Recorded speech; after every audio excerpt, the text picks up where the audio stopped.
In the quiet woodshop, David clutched a picture frame of his late wife, living on memories to combat the cold. Across town, Lily, banished by her stepmother into the bitter chill, clung to a tin box as her last resort.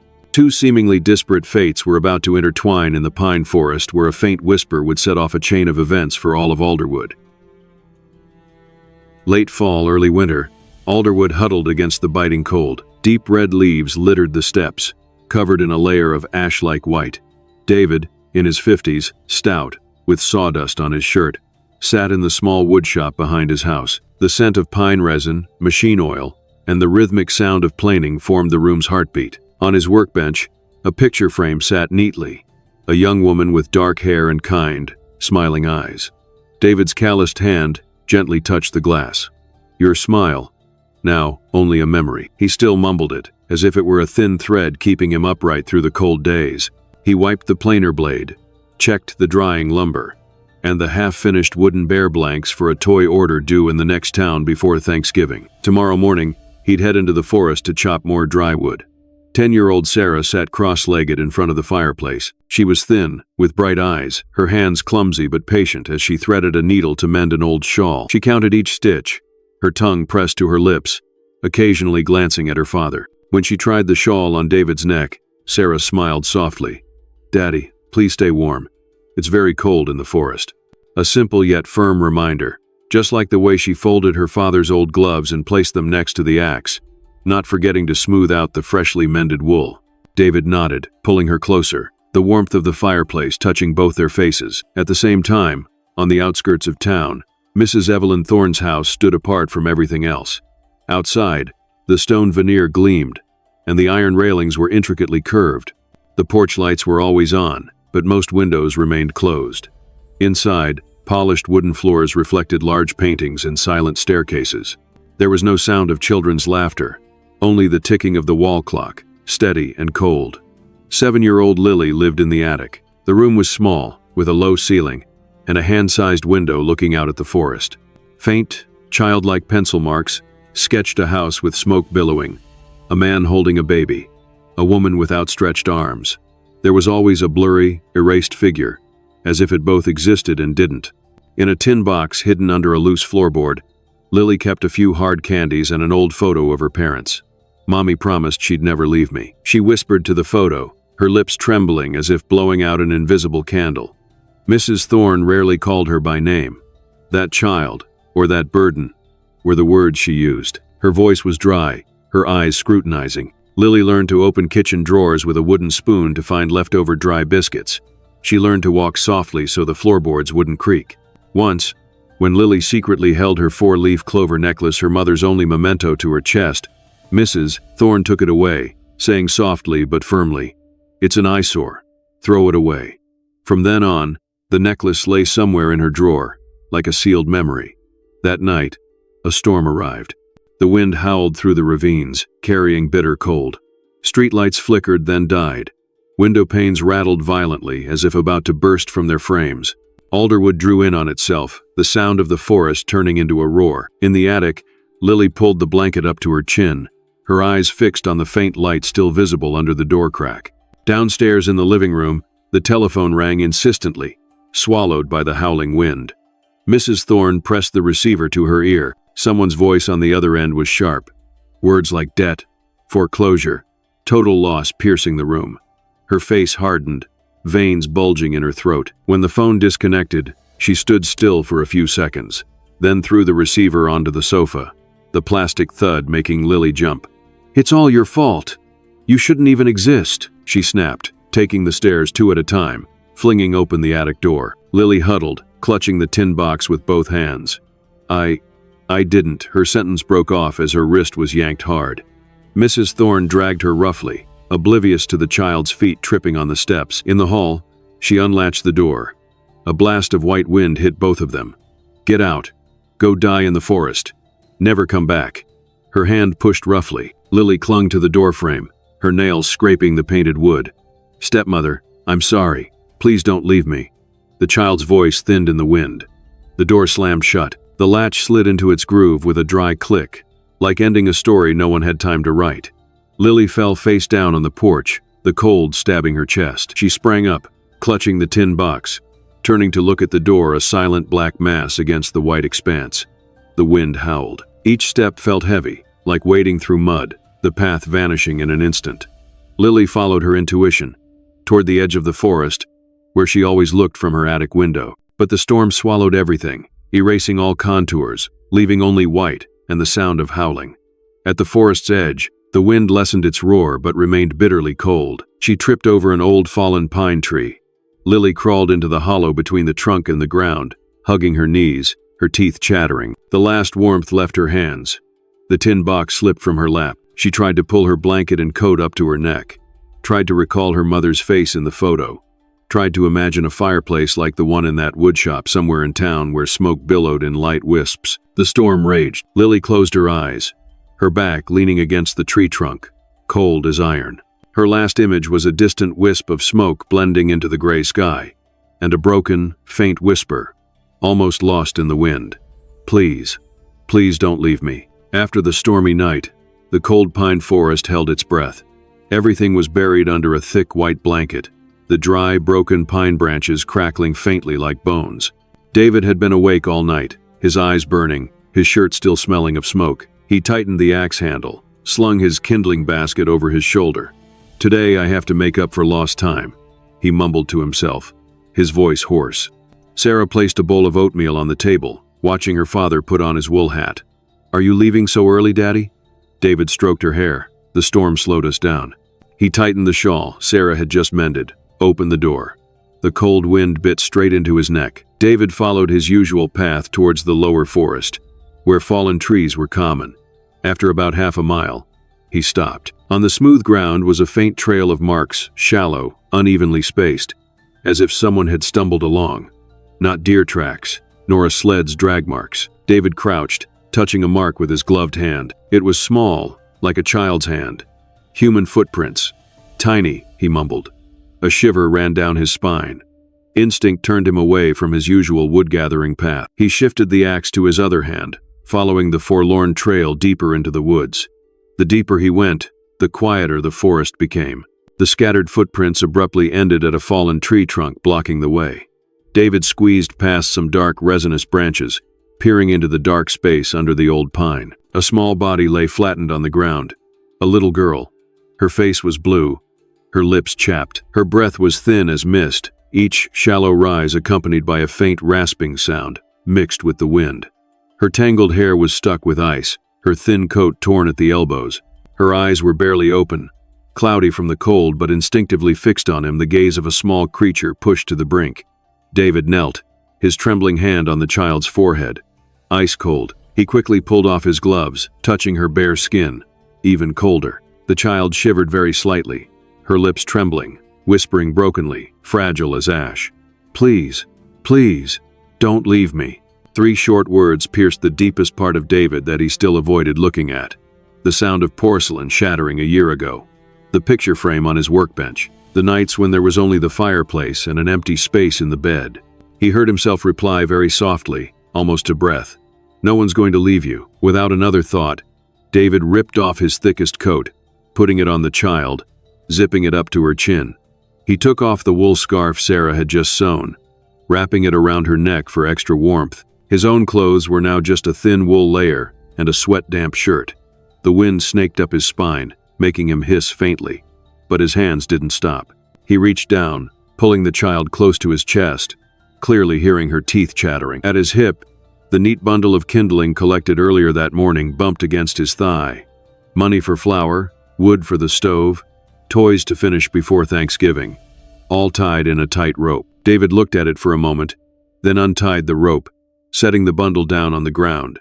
The rope fell with a thud. "Let's go," he said to the child. But really, to himself, he carried her, holding her tightly against his chest, adjusting the scarf to keep the wind from her neck. The child's weight was unusually light at first. After 10 steps, that lightness turned into a heavy burden, heavy with the breath of responsibility. With each step, his thighs burned, then went numb. The cold pierced his lungs. "Come on, David. Come on, little one. We have to go home. We have to go home," he repeated, keeping pace with his steps.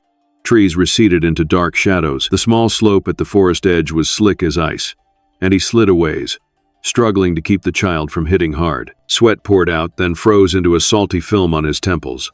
The wooden gate appeared. This was his home. Smoke still curled faintly from the chimney, a thin wisp snaking from the roof. David kicked the door open. The door swung back hard against the wall. He stumbled, almost falling forward, but managed to tighten his grip on the child. Sarah, setting the breakfast table bowls, spoons, a kettle hanging on a hook, froze. "Dad, what's wrong? Who is that?" Her voice broke with alarm. David gasped, unable to form a coherent sentence. "Warm water, a thick blanket. Quick, she's very weak." He went straight to the old armchair by the stove, gently laid the child down, added more wood to the fire, and opened the stove door for the flames to flare up. The firelight illuminated the child's pale cheeks, revealing dry mud streaks and tiny bruises on her arms. Sarah rushed over with a blanket, her hands trembling but working efficiently. She spread one layer, wrapped another, and placed a warm water bottle between the child's small palms. She quickly glanced at her father. "Should I get more salt? And ginger tea?" David nodded vigorously, his eyes never leaving the child. "Do it." He rubbed his hands together, then pressed them against her cheeks, transferring the little warmth he had left. In the small house, everything suddenly became tense, holding its breath. Steam rose faintly from the child's wet hair. The wall clock ticked loudly. Outside, the wind still whipped white streaks across the window. Sarah set the bowl of ginger tea down, the spoon clinking faintly against the bowl's rim. She knelt down to the child's level, whispering as if to the fire, "Hang in there." The child didn't respond. Her chest rose and fell with difficulty, like a thread about to break. "Keep her eyes open," David said, his voice hoarse. Sarah called softly, "Hey, hey, can you hear me?" The wet eyelids fluttered slightly, a long, raspy breath. Then it stopped. David and Sarah looked at each other for a fleeting moment, fear touching in the air. The fire crackled. Outside, the forest seemed to hold its breath. And just then, a very faint groan escaped the child's throat, like a signal about to fade. That night, there was no more wind, only the child's broken breathing. David sat close to the fireplace, alternately applying warm cloths to Lily's forehead. He wrung out the cloth, water dripping into the chipped enamel basin. As soon as the heat cooled, he re-wet it, wrung it, and applied it again. Occasionally, he fed her spoonfuls of warm milk, touching the spoon to her lips to make Lily instinctively open her mouth. The child's throat made a faint swallowing sound, clearly audible and chilling. Each time she coughed, her tiny chest constricted as if breaking. David leaned over, supporting her head, helping her breathe freely. Sarah lay on the folding bed next to the sofa, her eyes wide open. She listened to her father's footsteps, the sound of the fire gnawing at the wood. "Daddy, is she going to be okay?" she whispered. David stroked her hair, his voice tired but still gentle. "I don't know, my love. We can only do our best."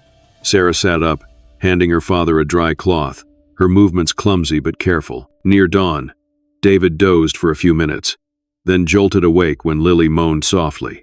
The next morning, the snow outside was still blindingly white. David put on his coat, slipped his remaining coins into his pocket, and went to the drugstore downtown. He bought fever, reducer, cough syrup, a few eggs, some apples, and a packet of oatmeal. Returning, he quietly removed an old wooden plank, rearranged the small bed closer to the stove, added a crossbar for stability, and smoothed the bed edges so the child's skin wouldn't get scratched. He added a thin mattress, 2 layers of blankets, and placed a warm water bottle at the foot of the bed. Small details, but he worked as if carving each grain of wood into its precise place. For 3 days, fever rose and fell, sweat poured, then shivering fits. David was as patient as if facing a difficult piece of wood, unhurried, unperturbed. He whispered stories, not aiming to do anything but distract from the fear.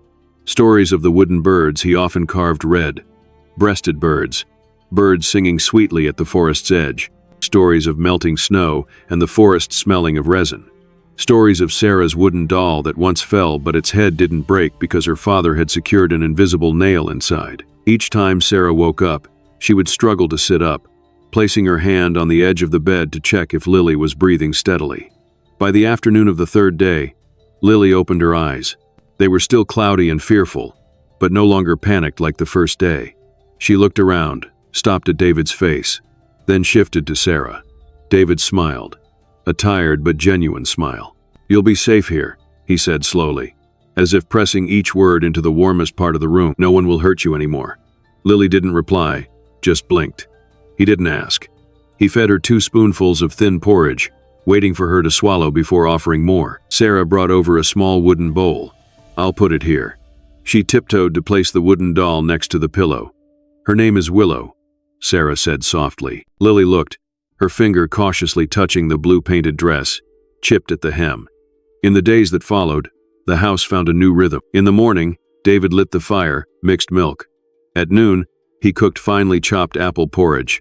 In the evening, he changed warm cloths and took temperatures. Sarah learned to place the warm water bottle in the right spot, fold the blanket without exposing the neck, and measure medication spoons to the line. Lily ate a few spoonfuls of porridge each meal. Whenever David mentioned the cold pine forest, she would tilt her head, listening intently, her eyes blinking. When he told the story of a tiny fairy sheltering under a mushroom, blown by the wind into a bird's nest, Sarah chuckled softly, while Lily buried her face in the blanket, the corners of her lips twitching as if trying to smile but hadn't remembered how. One afternoon, snow fell sparsely outside, and Sarah sat reading by the edge of the bed, wearing an old frayed fabric necklace, a piece of cloth her mother had sewn into a 4-leaf clover shape. Its color faded. Lily watched intently, then suddenly pointed. I have one too." Her voice was hoarse, disjointed. Sarah looked up, taking Lily's hand, unhurried. David, planing wood by the stove, paused his knife. Lily took a short breath, then each word, as if pulling them from a locked drawer. She didn't call my name. Said I was a burden. The fridge had a chain. I was hungry. I begged. She took Mom's necklace. She blinked, tears welling up but not turning into sobs. The stormy night, she pushed me out. Said I was a burden. The last sentence broke into a sigh. The air in the room thickened. David placed the carving knife on the table. Veins protruded on his hand. He sat down on the edge of the bed, very gently touching Lily's hair, smoothing a tangled lock. "No one is allowed to do that to you. No one." Sarah hugged Lily, holding both small hands between her own. Her tears flowed silently, hot, wetting her sleeve cuffs. Willow lay still between the 3 of them, the wooden doll looking sideways as if also listening.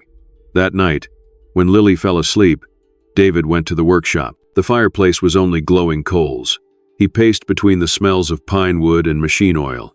In his head, questions pounded like a hammer on an anvil. Who was he to meddle in someone else's family affairs? A poor carpenter, raising a child alone. And Mrs. Evelyn Thorne, a big house, bright windows, powerful words in town. He stood before the sawdust-covered table, his eyes stopping at a newly carved wooden bird, still unsanded. The bird's beak pointed up, its wings still a rough block. He pressed his palm to the wood, feeling the grain warm with his skin's heat. Sarah peeked through the door, her head poking in, some hair falling over her shoulders. She was barefoot, stepping softly. "Daddy, we have to help Lily. Mom would do it, wouldn't she, Daddy?" The words fell onto the wooden floor like a perfectly sized nail. The image of the woman in the picture frame appeared. Kind eyes, a smile that never faded from his memory. David took a deep breath, his shoulders dropping, then straightening. He nodded, slowly and surely. "Yes, my daughter, your mother would, and I will too." Sarah smiled, her eyes red, rimmed. She backed away, closing the workshop door. David returned to the table, picked up the wooden bird, and sanded it with a long, smooth, decisive stroke. He no longer paced. He stood tall, looking through the misty window towards the hill where the Thorne house was dark as a block of stone. "I won't let injustice continue," he said to the room, to the smell of wood, to the things that had witnessed him for so many years. The next morning, the forest still held a frosty breath. David put a coat on Lily, the oversized garment swallowing her tiny hands. The little girl clung close to him. Sheriff Thompson's office was at the end of Main Street, an old wooden room smelling of coffee and archived papers. Thompson, gray-haired, slightly stooped but with bright eyes, was taking off his scarf. David didn't beat around the bush, his voice hoarse from lack of sleep. He recounted the storm, the footprints in the snow, the fallen pine tree, and the whispered words, "Don't leave me." Lily sat on the bench, her eyes fixed on the wool gloves in her lap. Thompson listened intently, without interruption. He looked at Lily again, longer this time.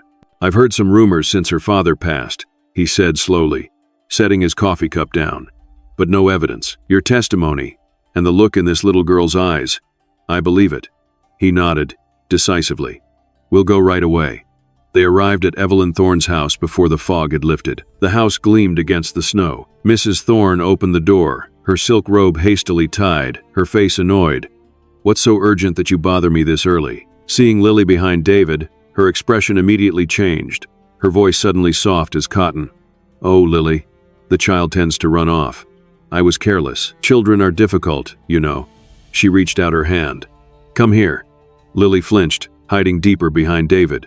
"Enough," Thompson cut in, cold and concise. He held up a sketch of the four-leaf clover necklace David had drawn based on Lily's description.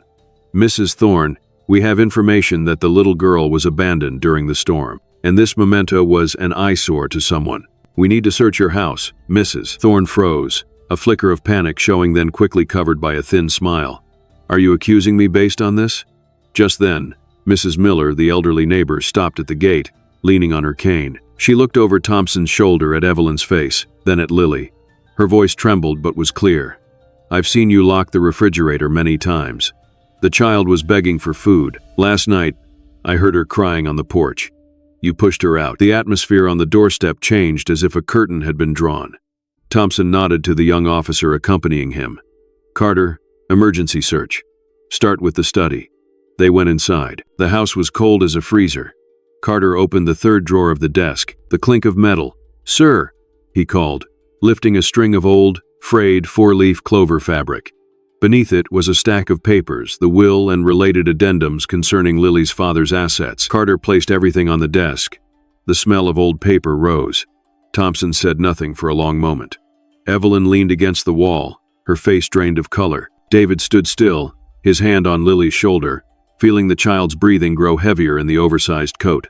News spread quickly. The general store, the bakery, the post office, everywhere, people whispered to each other. Then the whispers turned into direct accusations. Principal Davies at the school wrote a letter that afternoon, stamped and sealed, to the town council and Child Protective Services, requesting a public investigation. By evening, the Parents Association held an emergency meeting. One mother stood up, her voice choked. "We've been too indifferent to what's happening right before our eyes." At the small house at the edge of the forest, people knocked constantly. Some brought bags of flour, others brought sweaters. Some placed a wooden box full of loose change. For the little girl's medicine. Sarah answered the door, offering thanks, her eyes bright and bewildered. David stood back, unaccustomed to the insistent handshakes. David saved a life. An old man from the church exclaimed loudly at the evening meeting. "If we don't help him, who will we help?" The town council convened that very night, the church bells ringing 3 times. The meeting room was packed. Thompson presented each item: testimonies, the sketch, the necklace, the will documents, witnesses. He spoke little, letting the evidence speak for itself on the table. Small gasps, then silence. The presiding officer nodded, taking minutes. A representative from Child Protective Services confirmed the temporary arrangement. The little girl will stay with David's family until a formal decision is made. Sarah tightly held Lily's hand in the back row, her small hand growing warmer. Outside the door, fine snow fell. 2 police officers escorted Evelyn Thorne to the car. She hung her head, her lips pressed pale. The crowd parted to either side. No one spoke loudly, but their gazes followed with the same expression. David stood on the porch step, his back straight, neither gloating nor retreating. The church bells rang again, their metallic sound echoing far over the snow-covered roofs, as if waking the town's depths from a long sleep. With the bells reverberating in his chest, David squeezed Sarah and Lily's hands, knowing that a long journey began here. Justice had to run its course, and the child's past would gradually unfold before all of Alderwood. The trial opened publicly in the town hall. Wooden chairs were packed. David sat in the front row, Sarah holding Lily's hand. When called, Lily stood up, her voice small but clear, telling of the stormy night, of the chained lock, of the stolen necklace. The entire room held its breath. Evelyn's lawyer objected, but the child's gaze made all excuses ring hollow. Thompson, as a witness and investigation assistant, presented what had been collected. The sketch of the four-leaf clover necklace placed next to the actual exhibit formed a seamless chain of evidence. The judge struck his gavel, reading the verdict. Years in prison, permanent forfeiture of guardianship, prohibition of contact with children. A collective sigh of relief spread through the room. That afternoon, the woodshop was quiet. David sat before a block of pine, his carving knife still stuck in the edge of the table.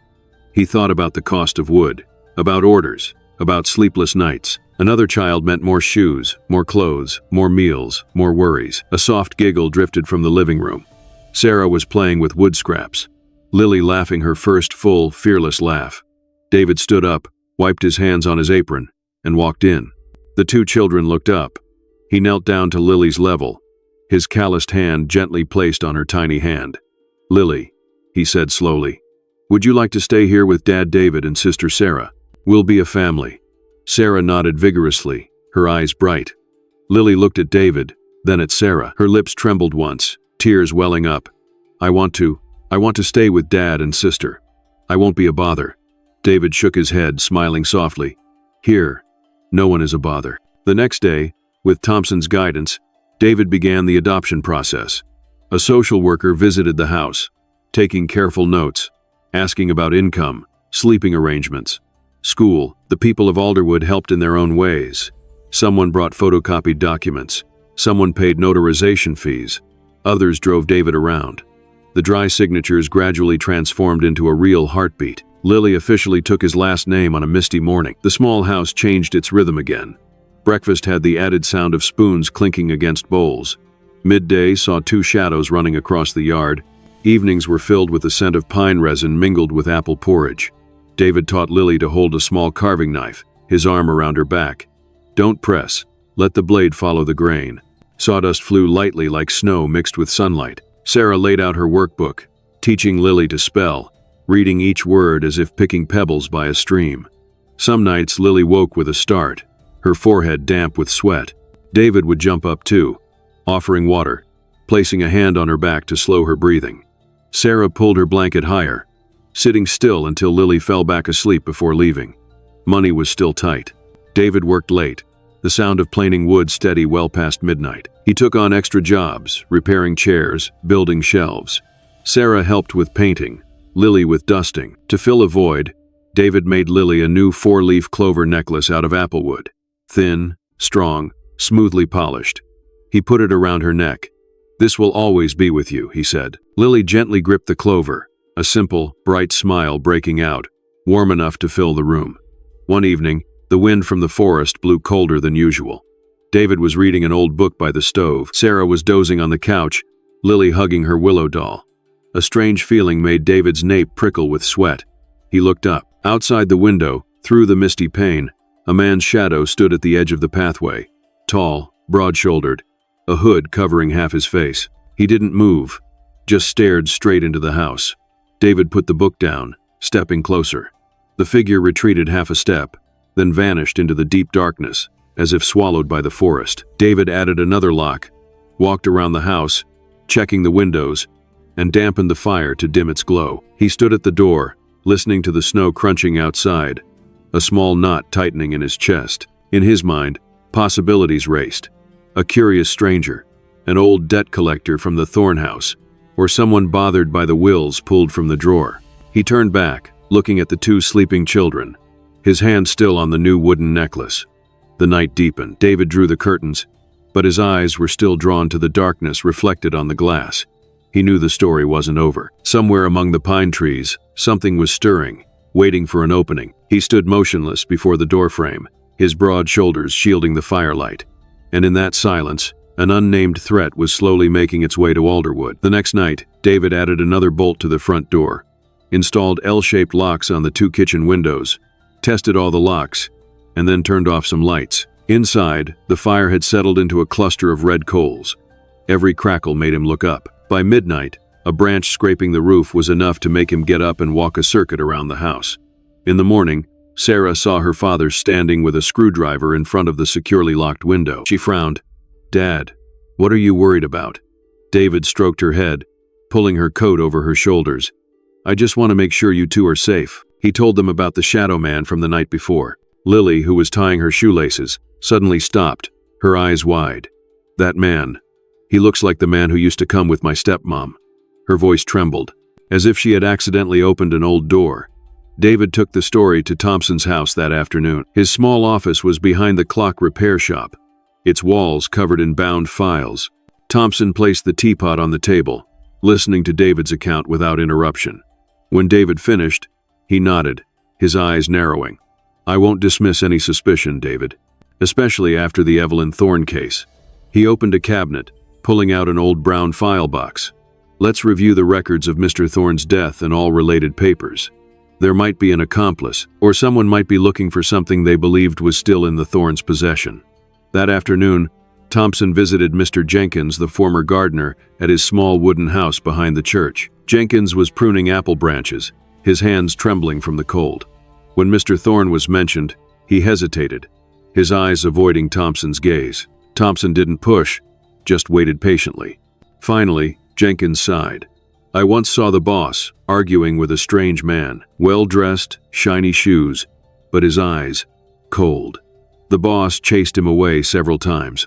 One night, it was late, and that man was still standing outside the gate, smoking. I hated that smell." He looked towards the forest. The next day, the boss was clearly exhausted. Such arguments happened a few times before he passed away. Leaving Jenkins, Thompson stopped by the red brick house of a retired bank teller. The gray-haired woman opened an old ledger, turning page after page. "Before his death, Mr. Thorne privately transferred several large assets," she recounted, her voice cautious. "And there was an opaque loan agreement with a well-known figure in town. I'd rather not say his name, but he always preferred to operate in the shadows rather than at the teller's window. Later, Mrs. Evelyn frequently dealt with us regarding the remaining debts." Thompson took concise notes, thanked her, and closed the ledger. The puzzle pieces were beginning to align. That evening, David sat with Lily at the kitchen table. Spread before them were old photos Thompson had sent pictures of the Thorne family when they were all together. One showed Mr. Thorne holding a tiny Lily on the porch. Another showed Lily standing between two adults, her smile not yet fully formed, shadowed by someone. Lily touched the picture with her fingertip, slowly. "My dad.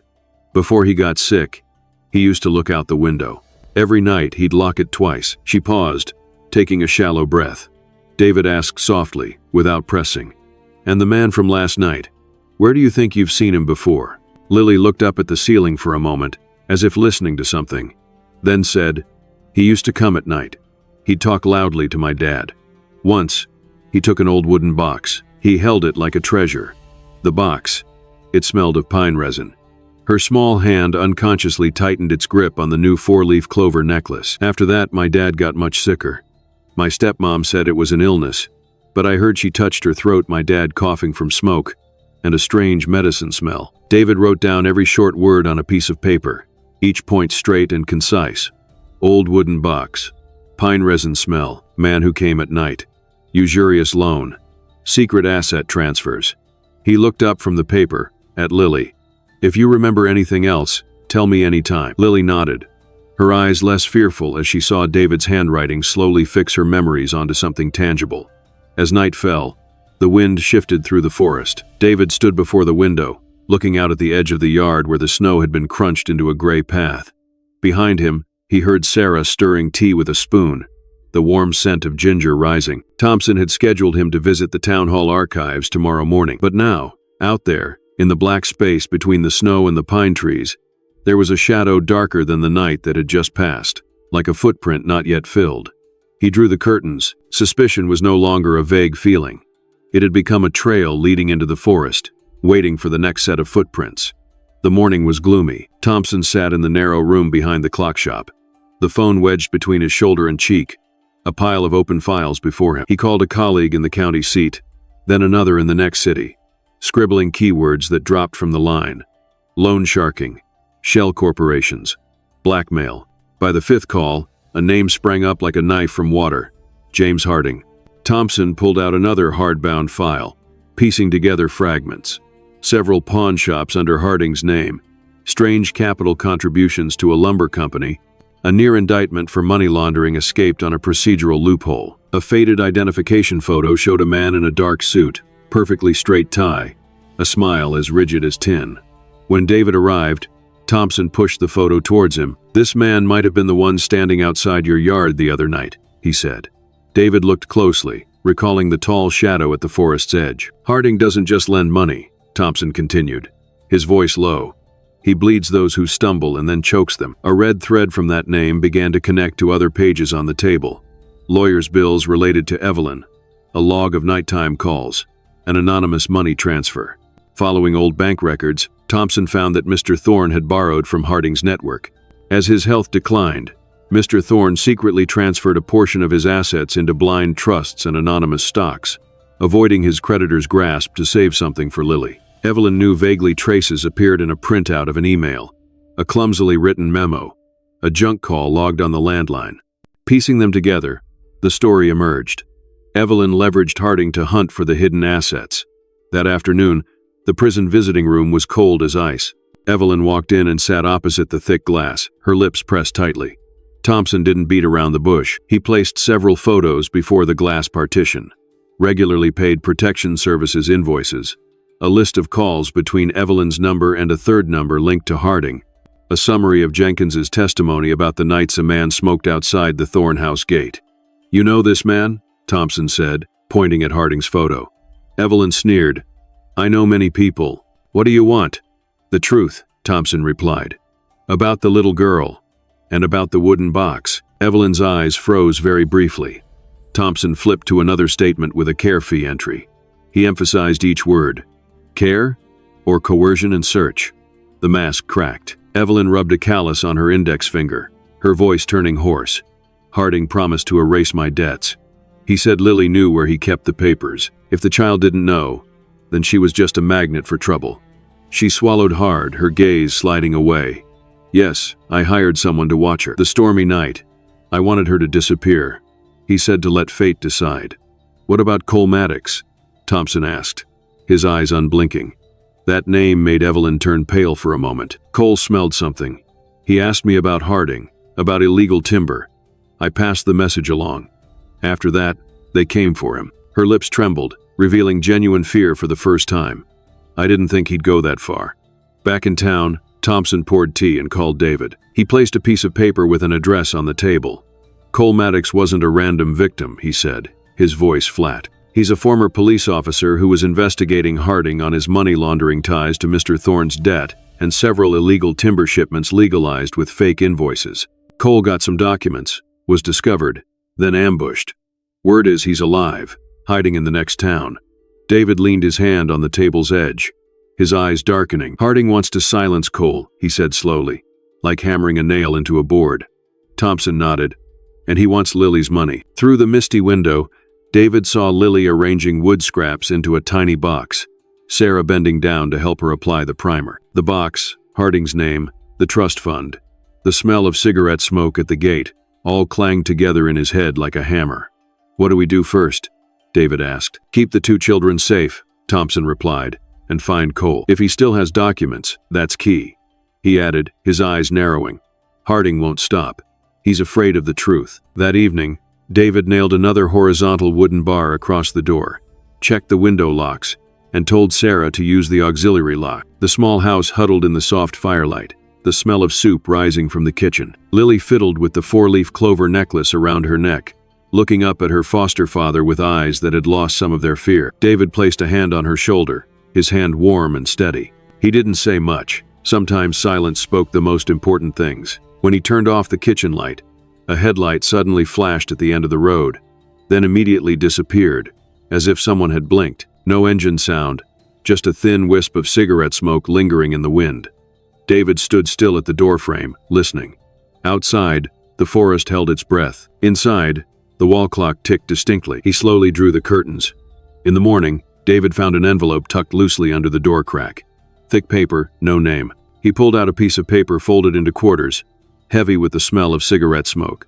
The handwriting was slanted, cold as a needle. "Hand over the child and stop everything immediately. Otherwise, what happened to your father and her father will happen to you."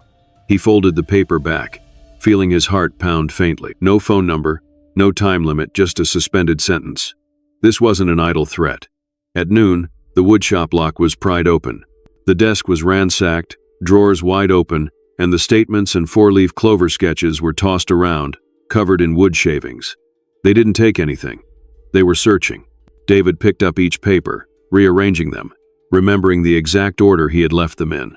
The planer blade was still there, but its position was off by half an inch. Someone had been very close to him the night before, bending over exactly where he usually planed wood. That afternoon, David took the letter and a photo of the broken lock to Thompson.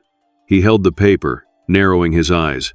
The cigarette smell is like what Jenkins described. He called the current sheriff, then pulled David to a table, spreading out a map of the cold pine forest. He wants something called the key, so we'll give him one. They agreed to leak false information, an old key leading to Mr. Thorne's safe, which David accidentally found in his workshop. The police set up surveillance around the forest edge, walkie-talkies, silent, positions marked with red ink. David hesitated when Thompson suggested he bring Sarah and Lily along. "The children will always be in sight," Thompson said firmly. "Our perimeter won't let a single foot slip through." David nodded, remembering Lily's fearful but stubborn gaze. The little girl didn't want to hide anymore. Late the next afternoon, the forest edge was a hazy white. David walked ahead, gripping the rope tied to the small wooden box, the key bait slung over his shoulder. Sarah walked with Lily, following the ice-covered path, murmuring fragmented sentences to keep her calm.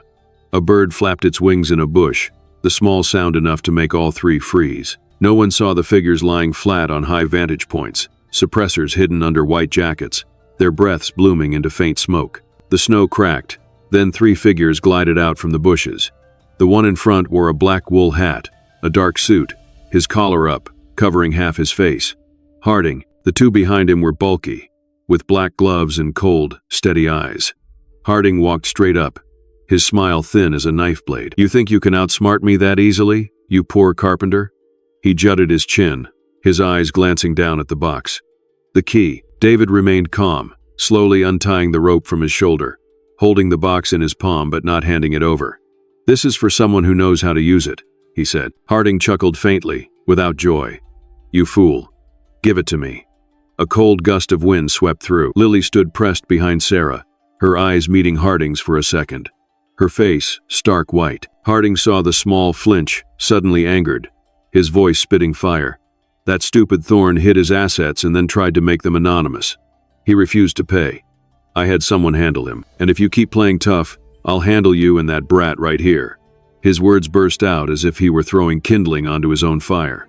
David heard Sarah gasp, sharp and short. Lily recoiled, clutching her collar tightly. "Hands up." Thompson's voice boomed from two directions at once. Snow flew white as several thick-jacketed figures sprang from their ambush. Three green laser sights converged on Harding's chest, the dry click of safeties disengaging. One henchman tugged at his coat, trying to draw something.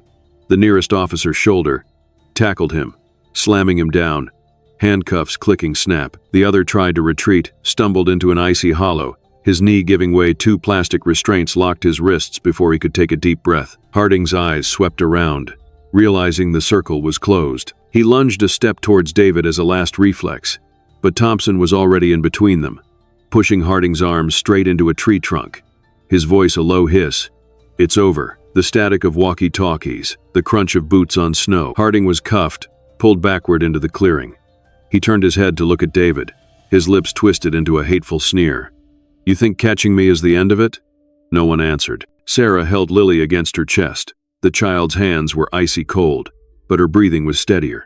David placed the wooden box into his inside coat pocket, his eyes fixed on Harding as he was pushed into the back seat of a car hidden behind the pine trees. The sirens faded into the distance along the icy road towards town. The forest returned to silence, only the sound of wind rustling through the treetops. Thompson placed a hand on David's shoulder, squeezing gently. "One part done," he said softly. David nodded, looking down at the footprints stirred into a circle at his feet. Somewhere, Cole Maddox still held pages yet to be revealed, and from Harding's network, perhaps another hand had yet to appear. But at this moment, at the edge of the forest, Lily's small hand clung to his coat, a point of support enough for him to take a deep breath again. The interrogation room was narrow, the fluorescent lights cold as ice. Harding sat opposite Thompson, his wrists still bearing handcuff marks. The recorder chirped, a red light glowing. Thompson opened the file, placing each photo and report on the table. Evelyn's testimony, copies of transfers through shell companies, crime scene photos from the forest, and Harding's own words, blurted out. Harding remained silent for a moment, then began to bargain. My lawyer Thompson cut him off, his voice even. You have rights, but I have this. He played the audio recording from the forest arrest, Harding's voice sharp as a knife cutting fabric. With no way out, he sighed, his eyes downcast. The subsequent sentences became a confession. Hiring someone to handle Mr. Thorne when debts peaked, forcing Evelyn to search for assets, pushing Lily to the brink to extract clues, and having Cole hunted when he got too close to the money laundering scheme. The trial opened faster than expected. Evidence piled up, and the defense attorney couldn't counter the bullet wounds the defendant himself had inflicted with his own words. Harding stood before the bench, his face ashen. His two henchmen hung their heads. The judge read the verdict, his voice decisive. Murder, blackmail, fraud, child abuse, each charge was a gavel strike, stacking up to the maximum possible sentence. Whispers rippled through the wooden seats, then faded into silence. As police led the three away through the back exit, Harding turned back to find David. He saw nothing but the carpenter's steady gaze, devoid of gloating or fear. After the verdict, Thompson, along with a prosecutor and a bank representative, opened an old safe deposit box at a county branch, the key and code taken from the newly opened case file. Inside was a thick envelope, a trust fund certificate established by Mr. Thorne, several anonymous stock certificates, and a handwritten letter, the handwriting slanted. Careful. For my daughter, so you do not have to pay for debts you did not incur. Thompson met David's gaze, not opening the letter. The legal records were reconstructed, Harding's dubious transfers nullified. At headquarters, a social worker read the decision. Lily was the rightful heir, the fund placed under supervision until she came of age. The sum wasn't enough to change their lives overnight, but it was enough for a sturdy home, full meals, and an education without having to penny pinch. News of Cole came on a lightly sunny morning. He walked into the small coffee shop with a scarf wrapped around his neck. His face filled out, the scar on his temple fading. Cole shook Thompson's hand longer than usual, then turned to David, gripping his hand tightly. You did the hardest part, he said, his voice hoarse from months of therapy. No, David replied. You opened the door first. Cole smiled, briefly. He spoke of a new plan, to establish a small organization, connecting lawyers, financial advisors, and psychological support for victims of fraud, especially children affected by adult debts. I'm not going back to my old profession, Cole said, looking out at the street, but I'll be in the right place when people need me. Before leaving town, he stopped by David's house, bending down to Lily's level. Are you okay? Lily nodded, her hand touching the four-leaf clover necklace. I will be, she replied softly. Cole nodded. I'll keep an eye out from afar. Promise. Alderwood changed as if shedding an old coat. The general store posted notices about community events. The church added self-defense classes for children. The school placed an anonymous suggestion box for abuse reports. In town meetings, people no longer bowed their heads to hear news, but stood up to ask, discuss, and propose. One afternoon, at the edge of the cold pine forest, the council erected a new wooden sign. The words were deeply carved, painted brown, the wood grain beautifully exposed. David's path. There were no speeches, just a few handshakes, a few nods. Sarah took a photo. Lily stood beneath the sign, hand in David's, her eyes looking up, at peace. Back home, David hung the small sign carved by village schoolchildren on the workshop door, next to the old picture frame. The fire in the stove hummed softly, the scent of pine wood warm and inviting. Sarah laid out books. Lily wiped down a new planing mold. Outside, the forest was quiet, like someone who had just sighed in relief. Thompson stopped by, leaving a basket of apples and a simple message. Call me if anything. David nodded. He sat down, picked up a piece of apple wood, and began to sketch the first lines of a bird about to spread its wings. No longer were there shadows standing in the night outside the window. Only 3 figures by the firelight, and a town that had learned to look straight into its own darkness. Justice didn't warm the weather, but it allowed people to breathe evenly, and the sound of planing wood continued steadily, slowly, surely, like the heartbeat of a home whose cracks had just been sealed. The morning in the new house opened with the smell of pine wood and damp garden soil. The house wasn't large, but it was bigger than the old one, with an extra bedroom and a long wooden porch overlooking the distant pine trees. David built his workshop right next door, adding high windows to let light flood into the wood grain. Along the wall, planes, chisels, and sandpaper hung neatly. In the backyard, he built 4 raised wooden beds, mixing soil with leaf mold, labeling them basil, thyme, squash. He still worked as a carpenter as before, building chairs, repairing tables, carving toys. Only now, everything wasn't as tense as a stretched string. The sound of planing wood was steady, calm, like the rhythm of a house that had found its breath again. Inside the house, Sarah and Lily's laughter filled every crevice. Lily was now agile, running from the kitchen to the porch, always wearing her applewood 4-leaf clover necklace around her neck. She went to school with Sarah, made new friends, and arranged to do group homework at the library. In the afternoons, the 2 sisters sat on the floor drawing or helping David sand down wooden animals. On Saturdays, Sarah taped a David's woodwork sign to an old box and took it to the farmer's market. She arranged the birds, wagons, and dolls, smiling at customers. My dad made these by hand. David stood further back, hands in his pockets, watching the 2 of them give change and wrap purchases in newspaper. A life of their own, both soft and strong. In the evening, when the workshop lights were off, David went out to the porch and listened to the rustling leaves. His old picture of his wife was still on the shelf, but his gaze was less sorrowful now. He knew where to place his memories. Sometimes, seeing Lily practicing her spelling, he would lean against the doorframe and whisper, as if to himself, "You saved my life, Lily." The little girl looked up.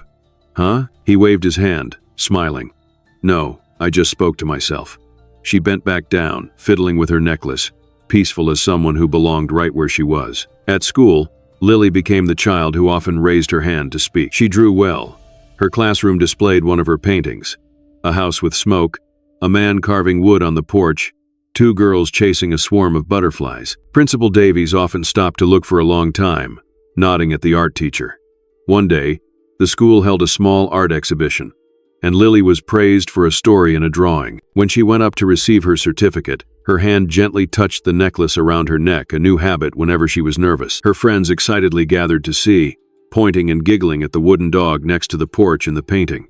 The town also changed. The Lily's Light Fund placed donation boxes at the bakery and church, and had a small room in the town hall for counseling classes. Cole Maddox occasionally returned, bringing 2 boxes of documents and a list of phone numbers for lawyers willing to work pro bono. Thompson, older but still steady, remained in the background, checking procedures, making calls when needed. David wasn't good with words, so he worked with his hands. Once a month, a kids' wood day, teaching children to hold sandpaper, to sand with the grain, not to force the planer blade, not to fear making mistakes. Some timid children, new to the class, would rub a piece of wood for ages without smoothing it. David would patiently place his hand over theirs, guiding them where to stop. By the end of the session, each child took home a small item, their faces flushed with pride. On even evenings, the church opened its large room for community gatherings. Some brought pots of soup, others bread. Some assigned tasks to volunteer groups visiting families in need. Along David's path leading into the cold pine forest, teenagers hung wooden lanterns gifted by his workshop. In the evening, golden lights dotted the path, like markers telling passers-by that here, someone had stood up, and the whole town had followed. One early spring day, the garden soil released a warm scent. Sarah poured squash seeds onto Lily's hand, 2 seeds per hole, okay? Lily tiptoed, giggling. "Yes, chef." David sat on the porch steps, carving a new bird. The sound of the knife hitting wood was a soft thud, wood shavings falling like tiny clouds around his shoes. He watched the 2 argue about overwatering, then huddle together because a beetle crawled onto a glove. Laughter bounced in the air like seeds sprouting. As evening fell, the distant pine trees darkened but no longer looked threatening. The wind carried the scent of freshly cut grass onto the porch. David placed the bird on the railing, blew off the dust, and admired its wings gradually taking shape. He thought about the past months. The storm, the footprints in the snow, the wooden box, the interrogations, the verdicts. What was strange was that those memories no longer gnawed at his chest. They were like saw marks that had been planed smooth, still there but without sharp edges. He turned to call, "Wash your hands, time to eat." Sarah replied, coming from the garden. Lily ran across the steps, stopping to plant a quick kiss on the back of his hand. a new habit she had formed on her own. Dinner was simple: vegetable soup, toast, a little apple for dessert. Sarah talked about a classmate who wanted to learn wood carving. Lily boasted that her teacher had read her essay in class that day. David listened, nodding, occasionally interjecting a joke that made the two girls burst into laughter. On the shelf, the picture of the young woman in the frame still smiled kindly, as always, now sharing space with Lily's drawings and a tiny, half-carved nameplate: "Our three-person garden." As night fell, the whole family went out to the porch. The sky was deep blue, dotted with stars. The cold pine forest rustled like someone whispering something very far away. David put an arm around each of the girls, gently squeezing Lily's shoulder. He wanted to say something not just for effect, but to embed it in the wooden seams of this house. His voice was low, steady. "We found our way home, little one. All three of us." Lily looked up. "I know." Sarah sniffled. "All four, with Mom too." David nodded, his eyes meeting the picture inside. The next day, the Lily's Light Fund announced they had received enough resources to open a summer class for underprivileged children. Cole sent a letter reporting he had found a small office for his new organization. Thompson brought a basket of fresh eggs, saying the neighbors just harvested. The underground currents of kindness flowed beneath the streets, at the edge of the forest, meeting in small acts hardly newsworthy: a sweater, a ride, an hour of listening. Late one afternoon, David sat on the porch steps again, the wooden bird now polished. He watched bees buzzing over the basil bed, listening to the two girls argue over a small shovel. He understood that light didn't come with fireworks. It came from people holding hands through the darkness, sharing tasks, fitting missing pieces of wood into empty spaces. He smiled, placing the bird in Lily's palm as she ran towards him. "Keep it," he said. "It flies on our home's wind." Lily hugged the bird, nodding very seriously. The sky slanted towards a honey color. The distant pines swayed in the wind like blessings. In the laughter of the two children and the scent of freshly planed wood, David felt his chest open, light as when a planer blade follows the grain perfectly. He needed no more words. Here, now, life had settled into its groove, warm and complete, like a tightly closed wooden box with enough room inside for three hearts to beat steadily. Some wounds only need a hand extended to save a life. The story of David, Sarah, and Lily reminds us that courage isn't just about weathering storms, but also about the decision to stand for justice and protect the vulnerable. When a community learns to look darkness straight in the eye together, light will spread from the smallest things: a wooden necklace, a warm meal, or simply the promise you will never be abandoned again. This is the greatest value: that love and responsibility can transform loss into a home, and injustice into faith in tomorrow.